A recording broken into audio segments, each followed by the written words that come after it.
নমস্কার। রবিবারের আমেজে আমি পৌলমী চলে এসেছি গান গল্প কথায়। আর তোমরা যারা গল্প শুনতে খুব ভালোবাসো, দেরি করো না, চলে এসো আমাদের এই গল্পের আসরে। রবিবার মানেই গান গল্প কথা উইথ পৌলমী। আজকের গল্প অভিনেতা। গল্পটি লিখেছেন অরিন্দম চট্টোপাধ্যায়। প্রথম পর্ব। অভিনেতার নিজের কোনো মুখ থাকতে নেই। দর্শক মনে করবে যাকে সে হাসতে, কাঁদতে, রাগতে, ভয় পেতে দেখছে সেটাই আসল। আর ঠিক তখনই অতর্কিতে সেই আবরণ ছিঁড়ে ফেলে নতুন কলেবরে আত্মপ্রকাশ করবেন তিনি, ঠিক ম্যাজিশিয়ানের মতো। বলে উঠবেন, ধাপ্পা, স্যার বলতেন। তখন বিশ্বাস করতাম না, ভাবতাম এমনটা আবার হয় নাকি? অভিনেতা বলে কি মানুষ নই? কাট কাট। লাইট রিফ্লেক্ট করছে শার্টটা থেকে। উফ, এই জামাটা কে চুজ করেছে? এই সন্দীপ, জামাটা চেঞ্জ করাও। ধুত্তারি, এই নিয়ে বোধ হয় 11 নাকি 12 বার হলো। কখনো জামা বদলাও, কখনো আলো ঠিক করো, কখনো আবার ফ্রেমের এক কোণে বসে থাকা কেউ নড়েছে হিসেবের চেয়ে একটু বেশি। ন্যাকাপনা প্রচুর। এইটুকু কাজ তার জন্য। বিরক্ত না হয়ে পারে না এমিলি। বাবার দিকে তাকায় একবার। না, বাবার মুখে কোনো বিরক্তির ছাপ নেই। থাকবেই বা কেন? বুড়ো তো দিনরাত এই নিয়ে থাকতে পারলেই বেঁচে যায়। কিন্তু ওর তো অন্য কাজকর্ম আছে নাকি? ইউনিটের একটা লোক এগিয়ে এলো। স্যার, জামাটা একটু। বাবা খানিক আমতা আমতা করলো। খুলে দেব? তাহলে কি ইয়ে মানে খালি গায়ে? আপনি বরং এক কাজ করুন, এই টাওয়েলটা ততক্ষণ গায়ে জড়িয়ে নিন। কস্টিউম মিনিট 2-এর মধ্যেই চলে আসবে। ওটা এলেই তো এটা নিয়ে যেতে পারতেন। এত লোকের মধ্যে একজন বয়স্ক মানুষ টাওয়েল গায়ে দিয়ে বসে থাকবেন? এমিলি না বলে পারে না। লোকটা কিছু বলার আগেই বাবা অধৈর্য হয়ে ওঠে। ওহ মানু, তুই না, ওদের কাজের একটা সিস্টেম আছে। তুই যা বলবি তাই করলে চলবে? এই জামাটা তো আবার কেচে ইস্ত্রি করে। হে হে হে, স্যার ঠিক বুঝেছে। চাপ নেবেন না ম্যাডাম, হয়ে এসেছে। যার জন্য করি চুরি সেই বলে চোর। নিজের মনেই গজগজ করে এমিলি। অখিলেশবাবু টের পান। মেয়েকে ম্যানেজ করার জন্য বলেন, তোর ড্রেসটা কিন্তু ফাটাফাটি দিয়েছে এরা, ভারী সুন্দর মানিয়েছে। এটা আমার নিজের ড্রেস, ওরা দেয়নি। গোমরা মুখেই জবাব দেয় এমিলি। ঘড়ি দেখে। শিট, 4:45। 8 ঘন্টা হতে চলল ওরা এসেছে। এখনো কতক্ষণ কে জানে। কি দরকার ছিল বাবার এইসব ঝামেলায় রাজি হওয়ার কে জানে।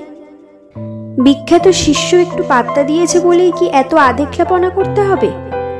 অবশ্য শুধু বাবাকে দোষ দিয়ে তো লাভ নেই।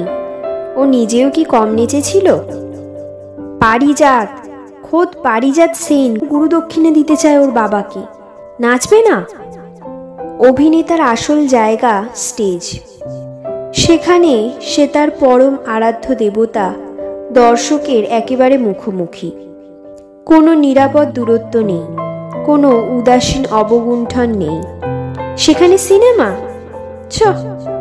মেপে হাঁটো, মেপে কথা বলো, মেপে ঘাড় ঘোরাও, চোখে জল আনতে গ্লিসারিন, অভিব্যক্তি স্পষ্ট করে তুলতে ক্লোজ আপ, কণ্ঠের সীমাবদ্ধতা ঢাকতে ডাবিং।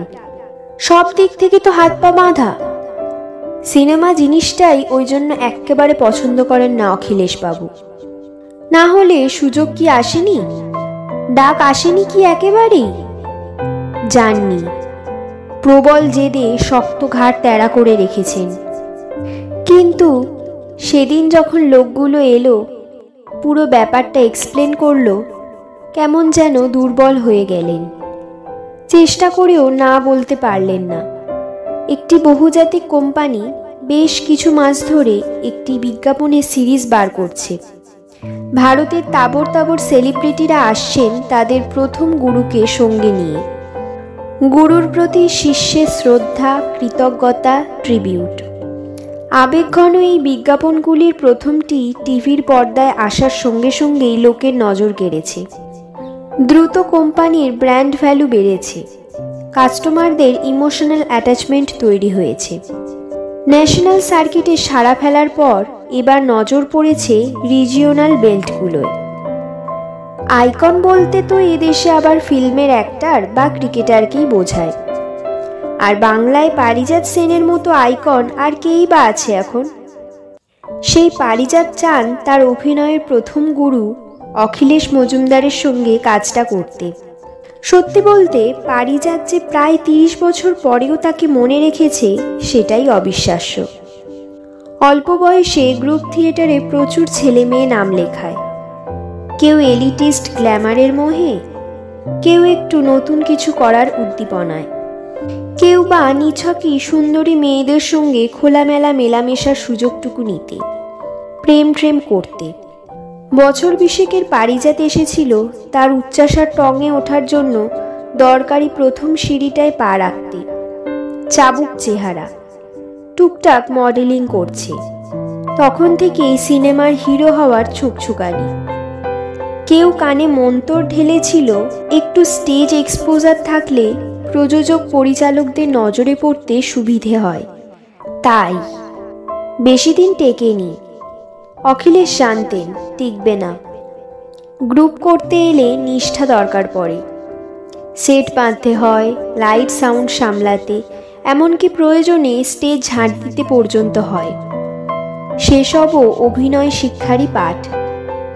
রিহার্সালে কারো হয়ে প্রক্সি দেওয়ার সুযোগ আসে কখনো সখনো। এইভাবে একসময় পরিচালকের নজরে পড়লে হয়তো ছোটোখাটো রোল জোটে, তার জন্য অপেক্ষা করতে করতে কখনো বছর পেরিয়ে যায়। বড়লোকের ছেলে পারিজাত কয়েক মাসেই দেখে নিল এই ঢিমে তালের পথে সুবিধে হবে না, তার চেয়ে টিভি সিরিয়ালের শর্টকাট ভালো। সেটা খুঁজে পেতেও অসুবিধে হলো না, শুধু এমন সময় পেল। অভিনয়টা মন্দ করে না বলেই অখিলেশবাবু ভেবেছিলেন তার নতুন নাটকে ওকে নেবেন একটা ইম্পর্টেন্ট রোলে। সেই ভেবেই পরিকল্পনা এগিয়েছিল। কিছু শো বুক হয়ে গেছিল, রিহার্সালও এগিয়েছিল অনেক দূর। সেই সময়েই বিনা মেঘে বজ্রপাতের মতো একদিন পারিজাত এসে নির্বিকার মুখে জানিয়েছিল সে আর দলে আসবে না। অখিলেশবাবুর গ্রুপে তখন পার্থ, টিভি দুনিয়ায় তার বিস্তর চেনা জানা। পারিজাতকে সে চান্স করিয়ে দিয়েছে একটা মেগা সিরিয়ালে। অখিলেশবাবু একটু বিপাকেই পড়েছিলেন। অল্প সময়ে নতুন ছেলেকে তৈরি করে নেওয়াটা নেহাত সহজ হবে না। তিনি নিজে কিছু না বললেও দলের 2-1 সিনিয়র তো আগ বাড়িয়ে পারিজাতকে অনুরোধও করেছিল, অন্তত কয়েকটা শো করে যা, না হলে দলটা। পারিজাত কান দেয়নি, সে তার রাস্তা খুঁজে পেয়েছে, হোক না সে শর্টকাট। কই তাতে লোকসান তো বিশেষ হয়নি। সেই রাস্তা বেয়েই তো পারিজাত সেন আজকে বাংলা সিনেমার অবিসংবাদিত নায়ক। বরং পুরনো পন্থা আঁকড়ে থেকে তিনি বোকা বনে গেছেন। এক সময়ের বাংলা নাট্যজগতের সবচেয়ে চর্চিত কালপুরুষ অখিলেশ মজুমদারের নাম ক্রমে মুছে গেছে লোকস্মৃতি থেকে। তার গ্রুপ পালা বদলেরও আর সেই জৌলুস নেই। টিম করে টিকে আছে কোনো মতে। নতুন প্রোডাকশন তোলার পয়সা নেই, পুরনো প্রোডাকশন করে আর লোক টানা যায় না।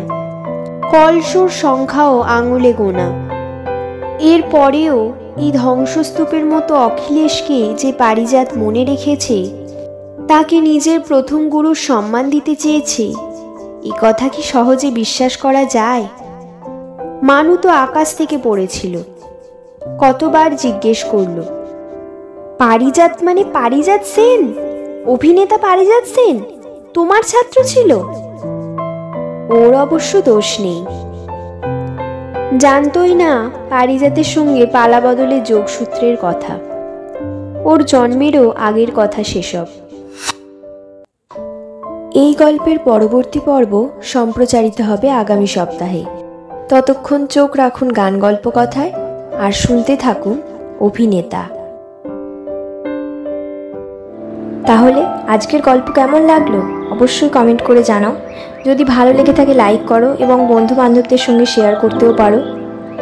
এবং আমাদের গান গল্প কথা পরিবারের সঙ্গে যুক্ত থাকতে চাইলে চ্যানেলটিকে সাবস্ক্রাইব করে দাও এবং পাশের বেল আইকনটি প্রেস করে দাও, যাতে আমার গল্প এলেই সবার প্রথম নোটিফিকেশন তোমার কাছে চলে যায়।